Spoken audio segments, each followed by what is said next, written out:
আসসালামু আলাইকুম। আমরা নমিনেটিং বক্স থেকে যে আমরা রুডিগারকে পেয়েছি এবং এই কার্ডটা এবং সার্জিও রামোসের যে বুস্টার কার্ড এখান থেকে কোনটা সেরা? সো আমি বলবো এই রুডিগারটা একটা বাজে একটা কার্ড, এক কথায় বাজে একটা কার্ড। আপনি যদি আগের কোনো রুডিগার থাকে সেক্ষেত্রে সেটা ট্রাই করবেন, ঠিক আছে? এই রুডিগার দিয়ে কোনো কিছু ট্রাই করবেন না, কারণ এর যেমন হেডিং নেই, তারপর হচ্ছে ডিফেন্সিভ এঙ্গেজমেন্ট মোটামুটি আছে, তবুও কেমন যেন ভাই ভালো পারফরমেন্স করে না, ঠিক আছে? এবং এখান থেকে যদি দেখায় ট্যাকেলিংও কিন্তু মোটামুটি ভালো আছে, বাট এই সব জায়গা থেকেও ও কিন্তু ভালো পারফর্ম করতেছে না। বাট অন্য কোনো কার্ড থাকলে ট্রাই করবেন।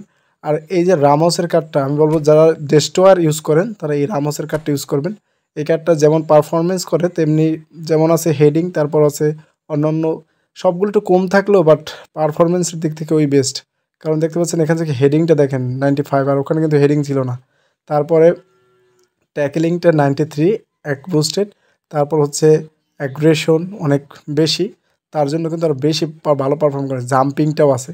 সো এই দুইটা কার্ডের মধ্যে আমি কেন করলাম, আপনারা যারা ডেস্ট্রয়ার ইউজ করবেন তারা এই রুডিগার, যদি আগের কোনো রুডিগার থাকে সেগুলো আপনি ইউজ করতে পারেন, বাট এই রুডিগারকে ইউজ করে না করাটাই বেটার আমার মতে। আমি যতটুকু খেললাম ততটুকু দেখলাম যে আসলে কোনো পারফরমেন্সই করতেছে না, বাট হেড করতে পারতেছে না, হেডিং কম, উপর থেকে বলার আসলে কিন্তু আর হেড করতে পারতেছে না।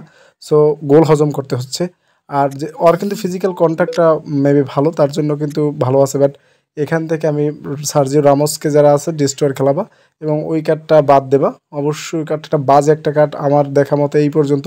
তোমাদের কাছে কেমন পারফরমেন্স করে জানি না, কিন্তু আমার কাছে খুবই একটা বাজে একটা কার্ড, ঠিক আছে? পরবর্তী ভিডিওতে আমি দুইটা রুডিগার, আমারও আরও একটা রুডিগার আছে, সো দুইটা রুডিগার নিয়ে আমরা ভিডিও ক্লিপের মাধ্যমে দেখাবো আসলে কোন রুডিগারটা ভালো পারফরমেন্স করে, সেটার মধ্যে একটা ডিফারেন্স মানে পার্থক্য দেখাবো যে কোনটা কীভাবে খেলে।